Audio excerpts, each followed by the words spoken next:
అందరికీ నమస్కారం. Intraday trading, ముఖ్యంగా ఇండెక్స్ ఆప్షన్స్లో చాలా వేగంగా ఉంటుంది కదా. ఈరోజు మనం ఒక నిపుణుడ వ్యూహాన్ని విశ్లేషించి దానిని ఎలా సింపుల్గా అనుసరించవచ్చో చూద్దాం. చూడండి, ఆప్షన్స్ ట్రేడింగ్లో ఒక పెద్ద సమస్య ఉంది.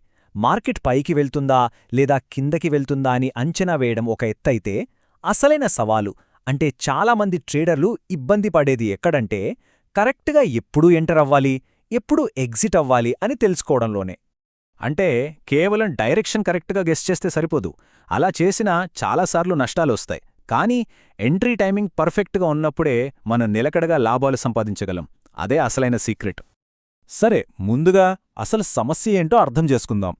ఇండెక్స్ ఆప్షన్స్లో టైం డీకే అని ఒకటుంటుంది. సింపుల్గా చెప్పాలంటే, సమయం గడిచే కొద్దీ ఆప్షన్ విలువ తగ్గిపోతుంది. దీనివల్ల ధర ఒక స్థాయిని దాటిన వెంటనే ట్రేడ్ తీసుకునే బ్రేకౌట్ వ్యూహాలు చాలాసార్లు విఫలమవుతాయి. అందుకే ధర కొంచెం పెరిగినా లేదా తగ్గినా మళ్లీ వెనక్కి వచ్చినప్పుడు, అంటే పుల్ బ్యాక్ అయినప్పుడు ఎంటర్ అవ్వడం చాలా సురక్షితమైన, నమ్మదగిన పద్ధతి. సరే, మరి ఈ వ్యూహానికి మూలమేంటి? దీనికి పునాది ఒకే ఒక్క డేటా పాయింట్. ఇది మన ట్రేడింగ్కి ఒక దిక్సూచిలా పనిచేస్తుంది. ప్రతి ట్రేడ్కి ఇదే మన గైడ్. దానే పుట్ కాల్ నిష్పత్తి లేదా సింపుల్గా పీసీఆర్ అంటారు. ఇది చాలా సింపుల్ కానీ చాలా శక్తివంతమైన టూల్. మార్కెట్లో జనాల మూడ్ ఎలా ఉంది, అంటే మార్కెట్ పడిపోతుందని ఎక్కువమంది అనుకుంటున్నారా లేక పెరుగుతుందని ఎక్కువమంది అనుకుంటున్నారని ఇది మనకు స్పష్టంగా చూపిస్తుంది. ఇక్కడ నియమం చాలా సులభం.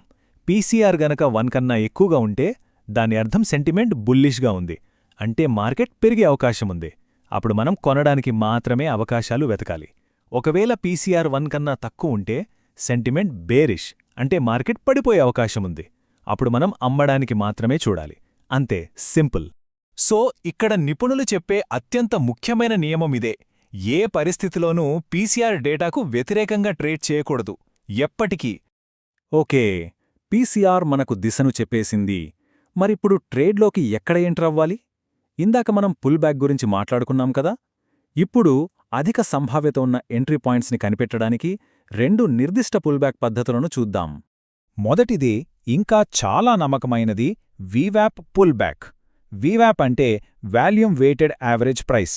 సింపుల్గా చెప్పాలంటే, ఎక్కడ ఎక్కువ ట్రేడింగ్ జరిగిందో ఆ ధరకు ఎక్కువ ప్రాధాన్యత ఇచ్చే ఒక యావరేజ్ లైన్. ఇది ధరకు ఒక అయస్కాంతంలా పనిచేస్తుంది. మనం చేయాల్సిందల్లా ధర మళ్లీ ఆ లైన్ దగ్గరికొచ్చి అక్కడ నుండి బౌన్స్ అయ్యే వరకు వేచి ఉండటమే. ఇక రెండో పద్ధతికి వస్తే, ఇది ఫైబొనాచి స్థాయిలను వాడుతుంది.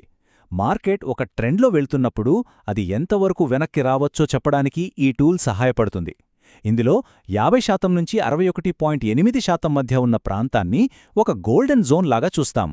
ధర ఆ జోన్లోకి పుల్బ్యాక్ అయ్యేదాకా మనం ఓపిగ్గా వేచి ఉండాలి. ఇక్కడే ఒక ఆసక్తికరమైన పాయింట్ ఉంది. సరైన ఎంట్రీ జోన్ దొరకగానే వెంటనే ట్రేడ్లోకి దూకేయకూడదు.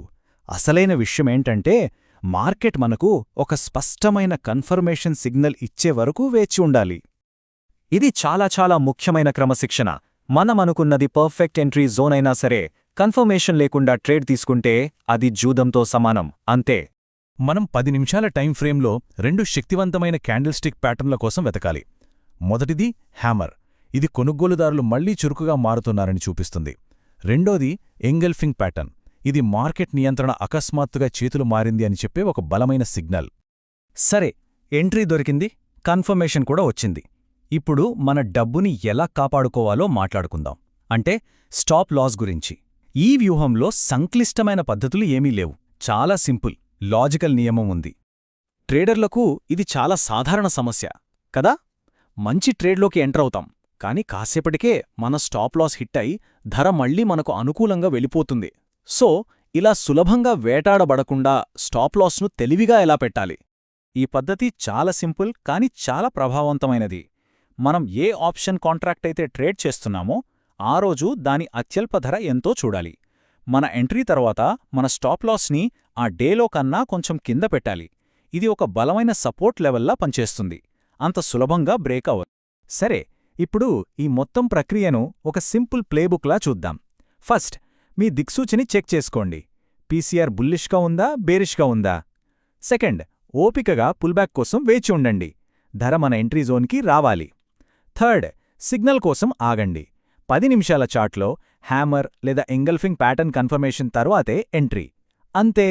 చూశారు కదా, భావోద్వేగాలను పక్కన పెట్టి ఇలా ఒక సరళమైన నియమ ఆధారిత వ్యవస్థను అనుసరించడం ద్వారా ట్రేడింగ్లో ఊహాగానాలను తగ్గించి క్రమశిక్షణతో కూడిన స్థిరత్వాన్ని సాధించవచ్చా? ఆలోచించండి.